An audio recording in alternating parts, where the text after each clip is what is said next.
चलिए मैं रिकॉर्ड कर देता। तो इसका आंसर जो होगा बेसिकली स्ट्राइडर होगा, high pitch horse sound. Next question है, a nurse is carrying a patient in the ward while transferring the patient from one department to another department. Nurses forget to raise side rails. In between, client accidentally fall down on the floor and get multiple leg fracture. In this condition, nurse may be liable for. पूछा गया है कि एक nurse जो है transfer कर रही थी एक पेशेंट को एक वार्ड से दूसरे वार्ड से, मतलब आपको वार्ड से बोला गया कि आईसीयू लेके जाओ। आप आईसीयू लेके जा रहे हो और बेड के जो साइड रेल होते हैं आपने नहीं उठाया, और इस एक्सीडेंटली आप पेशेंट रास्ते में फ्लोर पे गिर गया और उसको बहुत सारा फ्रैक्चर हो गया पैर में।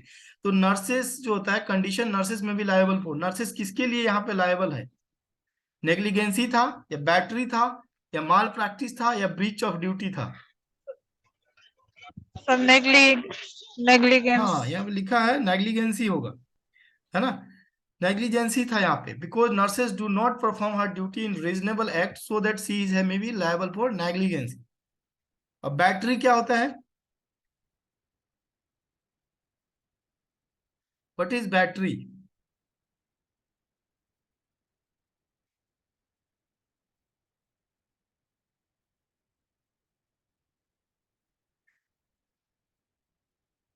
हम्म,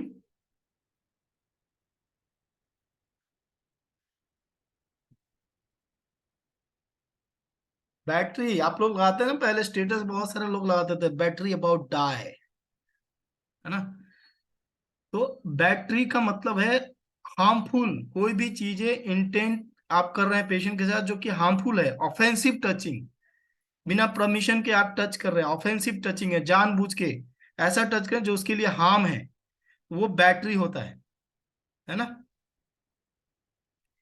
नेग्लिजेंसी आपने देख लिया, ब्रीच ऑफ ड्यूटी, कोई भी चीजें आप मिस कर रहे हैं जानबूझ के, है ना, माल प्रैक्टिस कर रहे हैं, तो वो अलग चीज है। तो नेग्लिजेंसी, तो because nurses do not perform her duty in reasonable act so that she is may be liable for negligence. यहाँ देखिए अलग अलग चीजों के बारे में है, ये सब देख लीजिएगा।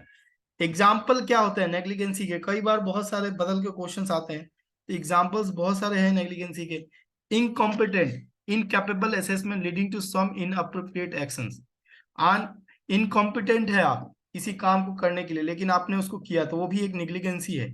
Improper identification of the client, आपने पेशेंट को आइडेंटिफाई नहीं किया है, इम्प्रॉपर आइडेंटिफाई किया है ना, तो भी आप वो नेग्लिजेंसी के अंदर आएंगे। Then careless in caring for client property, है ना, आपको कोई चीज, पेशेंट ने आपके पास आईसीयू में भर्ती हुआ है, ओटी में जा रहा है और आपको कुछ दिया है कि ये मेरा कान का है, ये मेरा गले का है, इसको अच्छे से संभाल के रखें, लेकिन आप केयरलेस थे, उसका गुम करवा दिए उसके प्रॉपर्टी को, तो वो भी एक नेग्लिजेंसी का पार्ट है ना। Intravenous administration error such as incorrect flow rate, आपकी दवाई को देना था 6 घंटे में, आपने बॉटल फुल करके 1 घंटे में खत्म कर दिया बोतल को, तो जो वो भी क्या है, नेग्लिजेंसी है। डॉक्टर ने ऑपरेशन किया और ऑपरेशन के दौरान ही उसके अंदर स्पंज छोड़ दिया, गॉसपीस छोड़ दिया उसके पेट में ही और टाका लगा दिया, वो भी निग्लिजेंसी है ना। मेडिकेशन एरर नेग्लिजेंसी होता है। फेल्यूर टू प्रिवेंट फॉल, जो अभी क्वेश्चन पूछा गया है ना, तो आपने पेशेंट गिर गया आपके गलती से, तो वो भी नेग्लिजेंसी है।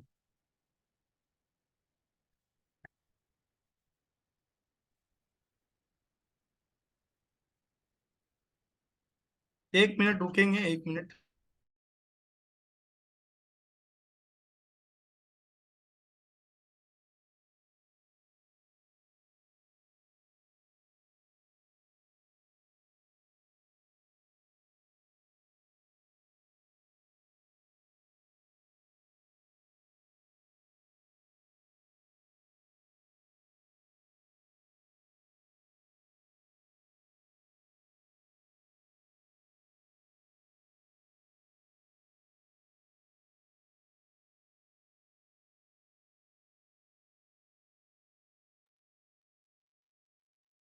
तो ये सब नेग्लिजेंसी है। Next, golden colour of amniotic fluid indicate to. Golden colour जो एमनियोटिक फ्लूइड होता है वो आरएच इनकम्पेटिबिलिटी में देखने को मिलता है ना। इसका आंसर ए होगा, that is golden colour of amniotic fluid indicate क्या करता है, आरएच इनकम्पेटिबिलिटी।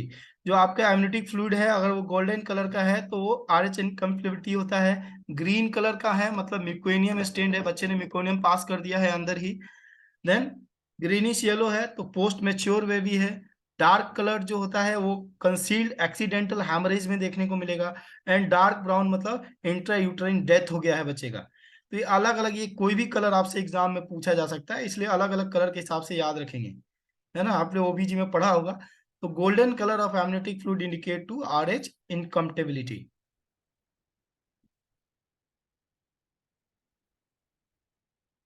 देखिए abnormal colour amniotic fluid, green colour जो meconium stain indicate foetal distress. आप बच्चे में आप देखते हैं कि अगर मिकोनियम पास कर दिया तो फीटल डिस्ट्रेस होता है, सांस नहीं ले पाता है।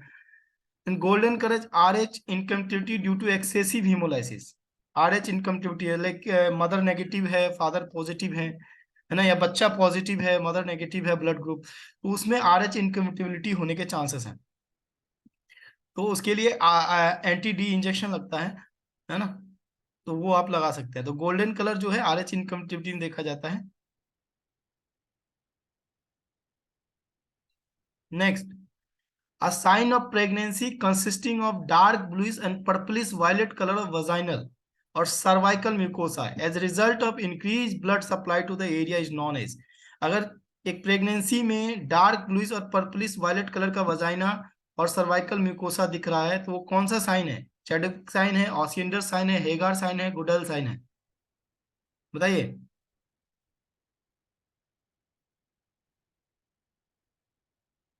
तो बहुत इजी है, कॉमन क्वेश्चन है, आप लोगों को पता होना चाहिए।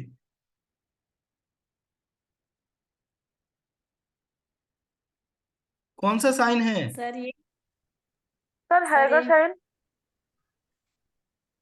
ए is the right answer, Chadwick sign है, चैडविक साइन है। ओसिएंडर में पल्सेशन फील होता है, ओसिएंडर साइन में आपका पल्स फील होगा उधर। अच्छा हाँ सर, चैडविक साइन को सर जैकमायर साइन भी कहते हैं ना। हाँ चैडविक साइन है ये। जहां आप ब्लूइश पर्पलिश कलर वाली बात आए ना तो वहां चैडविक साइन पे जाएंगे आप लोग, है ना।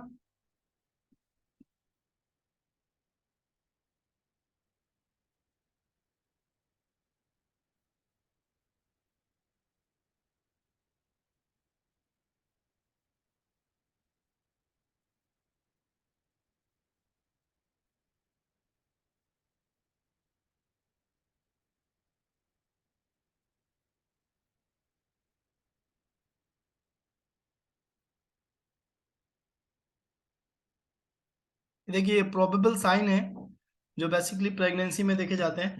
These are objective sign that are observe by examiner और obstetrician but not defined confirmation. Uterine enlargement, Hagar sign, softening and compressibility of lower uterine segment at 6 week, है ना। 6 वीक में आपको हेगार साइन देखने को मिलेगा जिसमें सॉफ्टिंग रहेगा and compressibility of lower uterine जो सेगमेंट है वो कॉम्प्रेसिबिलिटी देखने को मिलेगा तो 6 वीक में। गुडेल साइन क्या होता है? Softening of cervix, cervix soft होता है 4 to 6 वीक में, उसको गुडेल साइन बोलते हैं। चैडविक साइन, ब्लूइश और violet colour coloration of vagina, cervix and vulva at 4 week of gestation, and it also known as Jacques-Musser sign, है ना। Oscillator sign, it is a increased pulsation, आपको pulse मिल रहा है felt through the lateral cornice of vagina at 8 week of gestation, है ना। Oscillator sign है। Ischak sign जो होता है ये आपको it is symmetrical enlargement of body of the pregnant uterus। Palmer sign, it is a systemic and regular uterine contraction that is felt by the bimanual examinations, है ना। तो ये अलग अलग साइंस है, ये आपको याद रखना पड़ेगा, स्क्रीनशॉट ले लीजिएगा इसका, ऐसे रिकॉर्ड हो रहा है मैं भेज दूंगा। Next, which first vaccine preferred by India for कोविड-19? वापिस आ गया क्वेश्चन, ये अभी मैंने बोला था आपको, पहला वैक्सीन कौन था? अभी पढ़ा है ना मैंने, Covaxin.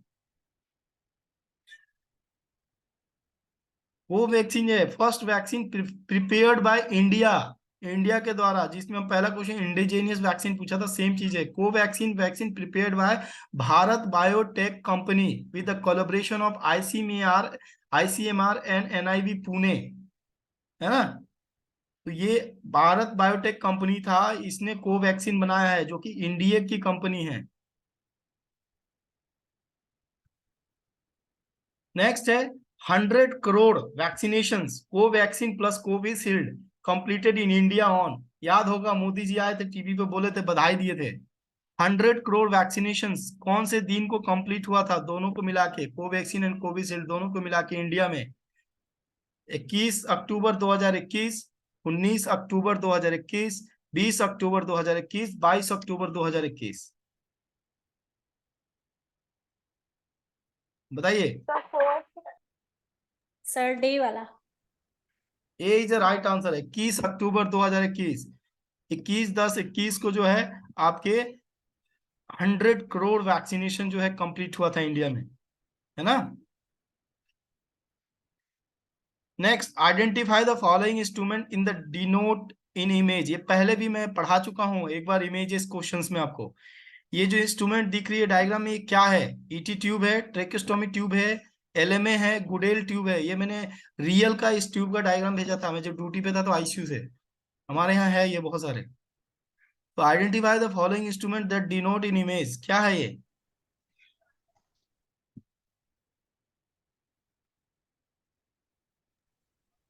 Sir attitude. Sir B वाला। इतना चीज भेजने के बाद याद नहीं, that is LMA, C is right answer. LMA, laryngeal airway mask, mask airway, laryngeal mask airway, कई बार एग्जाम सर में हुआ बोला है। तो है। हाँ आपने बोला, जिसने बोला that is right answer, LMA. ये एलएमए है। ये एलएमए जो होता है डिफिकल्ट इंट्यूबेशन में यूज किया जाता है। किसी पेशेंट को अगर ईटी ट्यूब नहीं जाएगा, नहीं जा सकता, और इमरजेंसी में आप कहीं फंस गए हैं, तो आप एलएमए यूज कर सकते हैं, है ना। एलएमए यूज कर सकते हैं। ये डिफिकल्ट एयरवे के लिए यूज होता है ना। तो ये अलग अलग है, देखिए ऑप्शन में, ये गुडेल एयरवे, ये है पहला डायग्राम जो देख रहे हैं, इसको ओरोफेरेंजियल एयरवे बोलते हैं, या गुडेल एयरवे के नाम से आता है। एयरवे जो मुंह में डालते हैं जिससे पेशेंट बाइट नहीं करे, टंग बाइट नहीं करे, चबा ना जाए, ठीक है, तो बीच में एक एयरवे डालते हैं, देखा होगा ये वाला डायग्राम पहला। इसको गुडेल एयरवे बोला जाता है या ओरोफेरेंजियल एयरवे बोला जाता है। दूसरा नेजोफेरेंजियल एयरवे, नेजोफेरेंजियल एयरवे इसलिए डाला जाता है जिससे टंग ड्रॉप ना हो, है ना, किसी किसी का टंग ड्रॉप हो जाता है तो उसके लिए, है ना। Nasal pharyngeal airway, laryngeal mask airway जो अभी आपका डायग्राम दिखा है, एलएमए, है ना। और लास्ट में ईटी ट्यूब होता है, ट्रेकिस्टोमी ट्यूब, है ना। ट्रेकिस्टोमी ट्यूब आपकी ट्रेकिया में यहाँ सेकेंड रिंग पे इंसीजन किया जाता है, ये याद रखिएगा, सेकेंड रिंग पे इंसीजन किया जाता है और वहां से डाला जाता है। कोई पेशेंट को लंबे लॉन्ग टाइम के लिए वेंटिलेशन की जरूरत है, वेंटिलेटर की जरूरत है ना, तो वहां पे, या अपर एयरवे ऑब्स्ट्रक्शन है तो वहां पे ट्रेकेस्टोमी किया जाता है ना। ये याद रखिएगा। तो ये अलग अलग डायग्राम है, ये कभी भी कुछ भी पूछ सकता है, गुडेल एयरवे पूछ सकता है आपको कि कौन सा ट्यूब है डाल के, तो ये डायग्राम से याद रखेंगे आप। Identify the following drain that denote in image,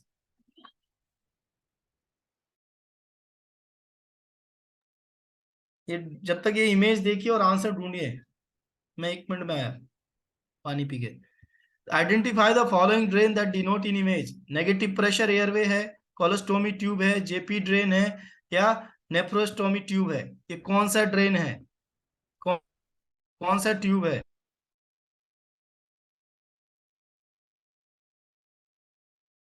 सी वाला।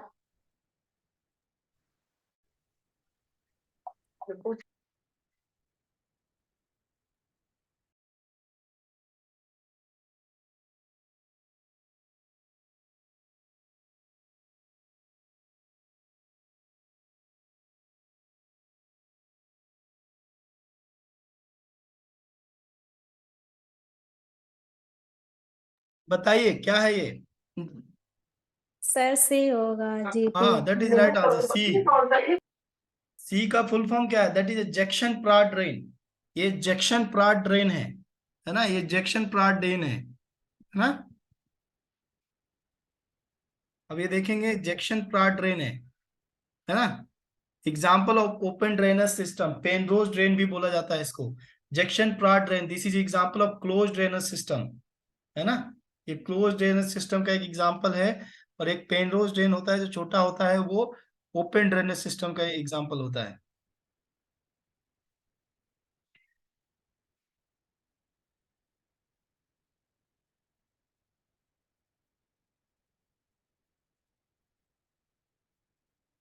ये क्या है? Identify the following denote image.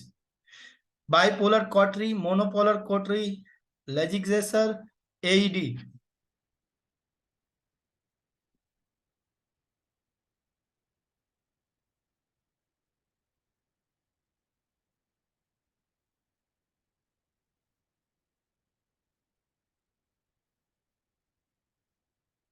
Sir D होगा।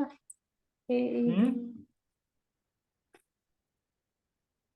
एईडी देखा नहीं कैसा होता है? नहीं याद। सर कभी देखा नहीं है। अभी नहीं देखा? ओटी में कोई काम किया क्या?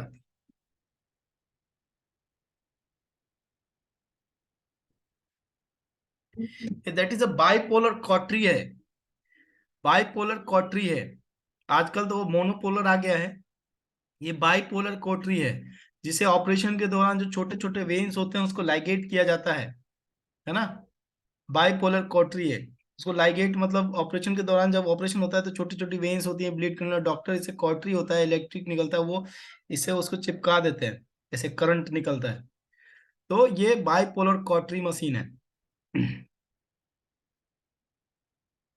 एडी वो होता है जिससे आप शॉक देते हैं, जो स्टेशन वगैरह पे लगे रहते हैं, है ना, जिसको हम बोलते हैं ऑटोमेटेड एक्सटर्नल डिफिब्रिलेटर, है ना। तो वो तो स्टेशन एयरपोर्ट पे लगे रहते हैं, जिससे शॉक देते हैं चेस्ट पे। उसमें दो एडी में आप पहले ही देखेंगे, दो वो लगाने के होंगे पैडल, है ना, जिससे आप शॉक देते हैं, वो चीजें, जिसको डिफिब्रिलेटर भी बोला जाता है। तो ये है बाइपोलर कॉटरी मशीन। ये देखिए दो है, एक को कैसे पहचाना है बाइपोलर में? मोनोपोलर में हमेशा डायग्राम कभी कभी मोनोपोलर भी पूछता है। तो मोनोपोलर में अगर सिंगल कॉटरी दिया रहे ना, सिंगल कॉटरी है तो वहां मोनोपोलर। यहाँ पे देखेंगे दो कॉटरी दिख रहा है, बाइपोलर दोनों तरफ है, दो कॉटरी दिख रही है आपको, दो लंबे लंबे नीचे है वहां पे, दो प्लग भी लगे हैं, तो that is bipolar cautery. Monopolar में सिंगल दिखेगा आपको। Identity the following denote instrument. ये इंस्ट्रूमेंट कौन सा है? Deaver retractor, Doyen retractor, Morris forcep, Allis forceps.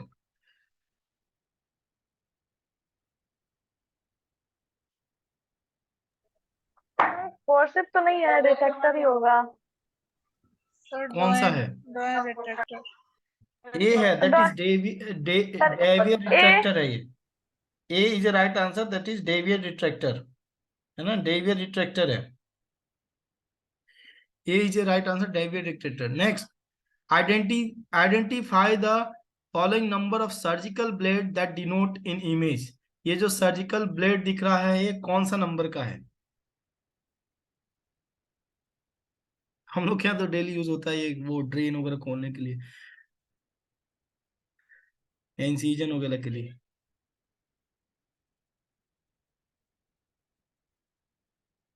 Identify the following, ये 11 नंबर का है ना, मैंने बोला भी, नीचे लिखा भी आपका, use in making step incision and insert drain. Step सीधा कुछ काटना हो और इंसर्ट करना हो ड्रेन, एक छोटा सा छेद देके, तो वहां पे ये यूज किया जाता है ना। ये आपको ट्रेकेस्टोमी में भी यही यूज किया जाता है। Use in making step incision और इंसर्ट ड्रेन। तो ये 11 नंबर की ब्लेड है ना। हर ब्लेड की अलग अलग साइज और शेप आता है, शेप अलग होगा, डिजाइन अलग होगी, तो आपको देखना है ना। 10 use for making skin incision, 12 use removing suture, parotid and flat palate surgery. ये 11 नंबर की ब्लेड है।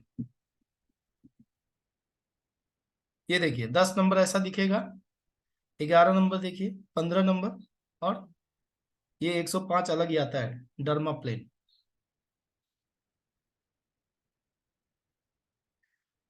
ठीक है, तो ये आपको 10, 11, 15 ये याद रखना है। 21, 22 भी आप देख लेंगे डायग्राम जाके।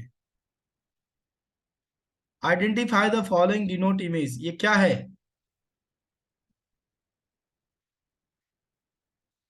इनहेलर, नेबुलाइजर बोतल विद मास्क, नेबुलाइजर स्पेशर। ये क्या है? Sir B. बी होगा सर। बताइए। Sir B. सारे लोग गलत हैं, दैट इज अ स्पेसर। ये स्पेसर है।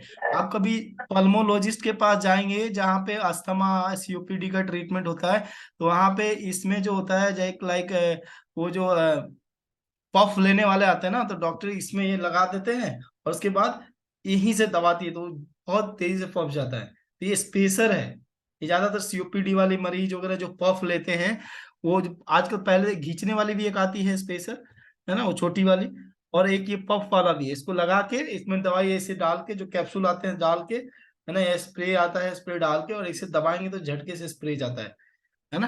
तो ये स्पेसर है, इसको स्पेसर बोलते हैं, है ना, स्पेसर है।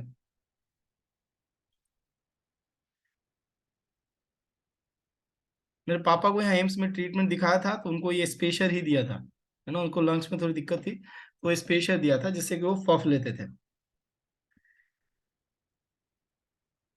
तो याद रखिएगा, ये नेबुलाइजर बोतल विद मास्क। आप बताओ इसे नेबुलाइजर कैसे हो जाएगा, कैसे होगा, कहाँ दवाई डालोगे कि जो भाप आएगा, करंट वरंट का कहीं सीन दिख नहीं रहा है इसमें, कहीं तार वार दिख रहा है क्या?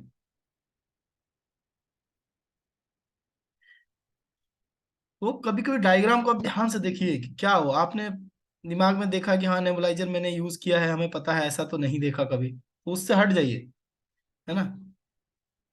इनहेलर नहीं हो सकता, इनहेलर छोटा आता है, वो आपको भी पता है कि इनहेलर जो छोटा आता है अस्थमा में निकलने के लिए ऐसे लेते हैं पेशेंट, ये स्पेशल है।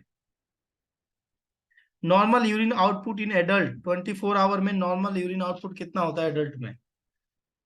500, 1500, 3000, 2500।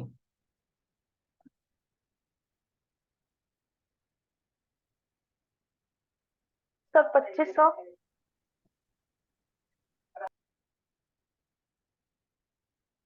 1500, है ना। नॉर्मल जो होता है 1500 से 1800 होता है, नॉर्मल यूरिन आउटपुट इनटेक जो आउटपुट होता है 1500 होता है, 1500 से 1800 यूरिन आउटपुट नॉर्मल होता है। आप कभी कभी ध्यान देना कि जो आपकी यूरिन बैग आती है ना, जिसमें पेशेंट को यूरिन बैग जो होता है, देखा आप लोगों ने, सबने यूरिन बैग पता है ना क्या होता है? Yes sir. यूरिन बैग में कितना मेजरमेंट लिखा रहता है उसका हाईएस्ट, देखा है कभी? देखना, अगर आप हॉस्पिटल में काम कर रहे हो तो आप जब भी कल जाना तो कभी जो चीजें आपके पड़ी है सामने तो उसको देखा करो, उसमें हाईएस्ट कितना मार्किंग रहता है? 2000 रहता है, मतलब यूरिन आउटपुट 2000 से कम ही होगा। तो वो इसीलिए बनाया जाता है कि नॉर्मल जो यूरिन आउटपुट है पेशेंट का वो 1500 से 1800 होता यस। है ना। तो वो 1500 है यहाँ पे आंसर, तो 1500 is right answer. Next, which is the longest bone in a human body? Femur, humerus, tibia, fibula. सबसे लंबी हड्डी कौन सी है बॉडी की? Famous sir. Female sir.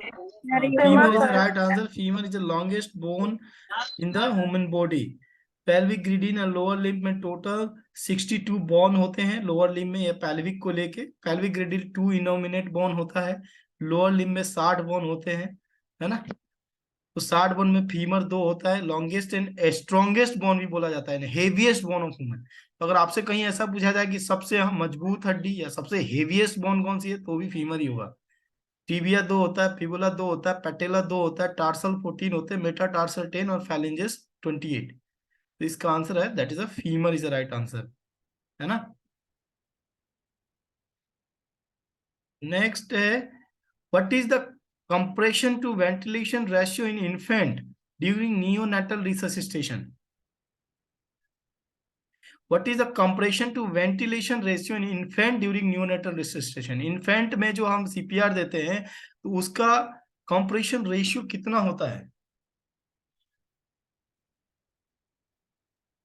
Sir 3:1 होता है। हाँ, 3:1 होगा इसमें, है ना। According to old guidelines, JIPMER है जो एम्स है, compression to ventilation ratio adult children is 5:1 था, है ना, पहले पुराने गाइडलाइन के हिसाब से। But compression to ventilation ratio in infant में 3:1 है, एडल्ट और चिल्ड्रन में 5:1 और इन्फेंट में 3:1 है। तो चेक पल्स आफ्टर 2 मिनट और 5 cycle during CPR in adult. याद रखिएगा, एक और क्वेश्चन लिख लीजिए आप लोग, ये पूछा जाता है कि एडल्ट में कितने साइकिल सीपीआर दिया जाता है, तो दैट इज 5 साइकिल। 5 साइकिल के बाद आपको नहीं देना है, मतलब ये हुआ कि आप 5 साइकिल देंगे। जो आपकी प्रोसेस है कि आप, है ना, सीपीआर में आप दे रहे हैं, जैसे हम लोग करते हैं 120 कंप्रेशन करते हैं, 2 माउथ रिस्क वृद्धि देते हैं, 30:2 करते हैं, तो वो जो है 5 साइकिल, 5 बार ऐसे रिपीट होता है साइकिल, उसी को 5 साइकिल ड्यूरिंग सीपीआर होता है। क्योंकि हम लोग जब यहाँ देते हैं डॉक्टर पूछता है कितना साइकिल दिया, वो लिखना पड़ता है नोट्स में। तो 5 साइकिल, ये कई बार एग्जाम में पूछे गए, लिख लीजिएगा, एडल्ट में सीपीआर 5 साइकिल दिया जाता है, ये क्वेश्चन पूछ सकता है। Check for pulse after 2 minute और 5 cycle during CPR in adult, children, infant are more than 10 second, है ना। Next, according to old guideline of CPR, compassion to the ventilation ratio in adult and children is 5:1 and infant is 3:1. ये भी याद रखिएगा. Recommended dose of epinephrine in children, इसको बाद में देखेंगे हम लोग. चलिए, drug degree in IM injection का कितना डिग्री पे लगाते हैं? 30, 45, 60, 90.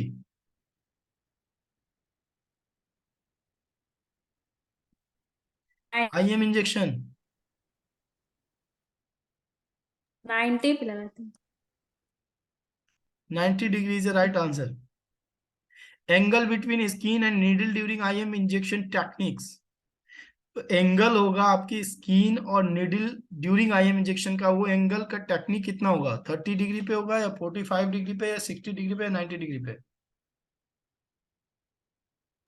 Sir B 35। सर IM तो 90 ही पर लगता है, 90 डिग्री। हाँ, सिंपल सा 90 ही होगा। ऐसी कंफ्यूजिंग होता है क्वेश्चन में आपके, 90 ही होता है। ये दो क्वेश्चन एक ही एग्जाम में आया है, दोनों, है ना। तो आपको कंफ्यूज नहीं होना है ना। वो 90 पे ही लगाएंगे, है ना। इंट्राडर्मल कितने पे लगता है? 15 पे लगता है, 10 से 15, एग्जैक्टली 15, यस सर। है ना। सबक्यूटेनियस 45 पे, इंट्रामस्कुलर आपका 90 पे लगेगा, और इंट्रावेनस 90 कहीं पे। पूछ जाए तो वो 15 से 45 के बीच, मोस्टली 25 डिग्री पे लगाते हैं इंट्रावेनस। वो वेन के ऊपर रहता है कि 15 या 45, जिस तरह की वेन मिले आपको। ये इसका टेक्निक्स है, आपको याद रखना है ना। इंट्रावेनस 25 याद रखेगा। Next, which route prepare for second dose of DPT? DPT के सेकेंड डोज के लिए कौन सा रूट आप प्रिपेयर करेंगे? Vastus lateralis, deltoid, gluteal, lateralis, femoris. DPT का जो डीपीटी वैक्सीन लगता है ना, diphtheria, pertussis and tetanus, DPT का सेकेंड डोज का क्या रूट होगा?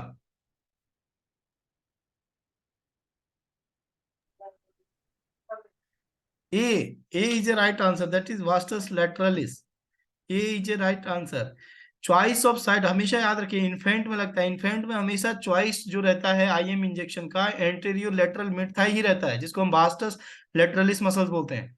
तो ये इन्फेंट में ही लगता है ना डीपीटी, तो डीपीटी का सेकेंड डोज तो इन्फेंट को ही लगता है, तो हमेशा हम वहीं जाएंगे। IM तो लगेगा, कौन से मसल पे लगाएंगे? थाई पे ही लगाएंगे, तो उसको हम वास्टस लेटरलिस बोलते हैं, या एंटीरियर लेटरल मिड थाई, है ना।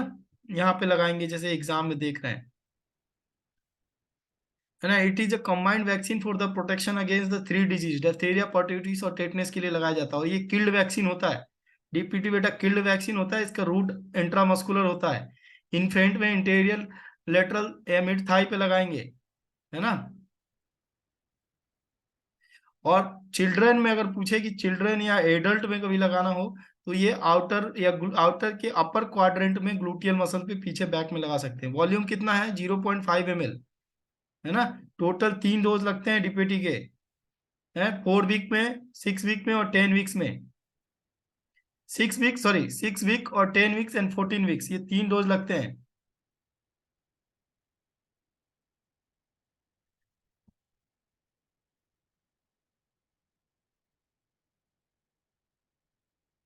नेक्स्ट एक और क्वेश्चन देखते हैं, फिर कल देखेंगे। यहाँ पूछा है, according to latest guideline of WHO, pus swallowed cotton swab should be discarded in which container? बताइए। पस लगा Yellow। हो, हाँ क्या बोल रहे हैं? सर सर येलो में ना। yellow में। हाँ, येलो में। जो पस सॉइल्ड कंटेन जो कटन होता है, वो येलो में डालेंगे। जैसे कि आप बायोमेडिकल का ये रूल्स देखेंगे, मैनेजमेंट ऑफ रूल्स 2016, तो येलो में ये सारी चीजें जाती है। Human anatomical waste, organ, body parts in foetus below the viable period, animal anatomical waste, solid waste items contaminated with body fluids, blood like is a dressing, plaster, cotton swab, disposal mask, cap, gown, ये सब yellow में जाएगा, है ना। Expired and discarded medicine, pharmaceutical waste, cytotoxic drugs, ये भी yellow में जाते हैं। ये नहीं कि एक्सपायर हो गया तो ऐसे ही फेंक देंगे। एक्सपायर होने के बाद याद रखिएगा, ये बहुत ही एक इंपॉर्टेंट चीज है, कोई भी मेडिसिन एक्सपायर होती है तो उसको पहले हम तोड़ के दवा खाली जो करेंगे, अंदर जो दवा रहती है वो येलो में खाली करते हैं, फिर जो कांच वाला पोर्शन है वो हम ब्लू में डालेंगे, है ना, ब्लू में डालेंगे। तो ये ऐसा होना है, ये नहीं कि एक्सपायर मेडिसिन लिखा है तो आप एक्सपायरी करके तो उठा के आपने वो पूरा फेंक दिया येलो में, नहीं, आप उसके अंदर जो कंटेन है दवा को है उसको हम येलो में डालेंगे, है ना। और कोई नार्कोटिक दवाई है, कुछ ऐसी दवाई है जो एक्सपायर हुई है तो वो डिस्कार्ड नहीं होता है, वो वापस फिर नार्कोटिक डिपार्टमेंट के थ्रू वो वापस जाता है, वो उतना जाएगा। या नार्कोटिक दवाइयां जो जैसे मॉर्फिन है, फेंटानिल है ना, ऐसी दवाइयां अगर यूज हो रही है आपके यहाँ, तो वो दवाई की जो कांच की जो एम्पुल होते हैं उसको लगाने के बाद जो टूटा टूटा हुआ एम्पुल है उसको रखना है, उसको फेंकना नहीं है। अगर आपने फेंक दिया तो वो नेग्लिजेंसी के आधार पे आपके साथ आपकी रजिस्ट्रेशन बंद कर दी जाएगी। अगर वो नहीं मिला तो आप पे मुकदमा हो सकता है ना। तो आप उस कंटेनर को रखा जाता है, हमारे यहाँ के स्टाफ नाइट में लगाया, और वो जब हम लोग सुबह ओवर लेते हैं जाते ही नारकोटिक्स का, तो नारकोटिक मिला नहीं एक, और एंट्री एक मिसिंग था रजिस्टर में। तो बाद में बोला कि लगाया कहाँ गया, पूरा उसने, सोचो कि वो नाइट ड्यूटी करके 8 बजे से 9 बजे तक पूरा डस्टबिन छान मारा, तब जाके उसको मिला कि वो गलती से उसमें डाल दिया था, नहीं तो उस दिन उसकी तो हालत खराब थी। तो वो चीजें हैं, आपको रखना है, तो वो क्योंकि जितना टूटा हुआ जाएगा आपके रिकॉर्ड में जितना लिया है वो पूरा वेरिफिकेशन होता है, फिर वापस वो जाएगा उतना, फिर उतना ही आपको इश्यू होके आपके डिपार्टमेंट में आएगा। क्योंकि ये दवाइयां जो होती हैं ना, मॉर्फिन है, फेंटानिल है, बहुत एडिक्टिव दवाइयां होती है, सेडेशन तो करता है और एडिक्शन भी होते हैं, उसको गलत रूप में भी यूज कर सकते हैं, है ना, गलत रूप में यूज करते हैं, इसलिए उसको नार्कोटिक कैटेगरी की दवाइयों को ऐसे संभाल के एक नार्कोटिक का अलग कवर्ड होता है उसमें रखा जाता है। अभी जाऊंगा तो मैं ड्यूटी कल इवनिंग तो आपको भेजूंगा फोटो कैसे रखा जाता है, उनकी रजिस्टर कैसे बनती है, जब लगेगा वो तो कौन से डॉक्टर ने प्रिस्क्राइब किया, कितने बजे लगा, कौन से पेशेंट को लगा, कितनी आईपी नंबर है, सारे लिखे जाते हैं, फिर डॉक्टर्स का साइन होता है, आपका साइन होता है कि आपने वो दवाई खोली, डॉक्टर ने उस दवाई को प्रिस्क्राइब किया, वो साइन करेगा, है ना, वो सारी चीजें होती हैं, इन चीजों का ध्यान रखना है। A pregnant lady came into the hospital for ANC, which medicines prescribed by on duty doctor to prevent NTD। चलिए बाद में देखते हैं, क्योंकि टाइम वैसे भी 1 मिनट बचा है, वो फिर कंप्लीट नहीं हो पाएगा, एक कल देखेंगे। ठीक है, आज के लिए इतना काफी है। Okay sir, okay, thank you sir. Okay, thank you.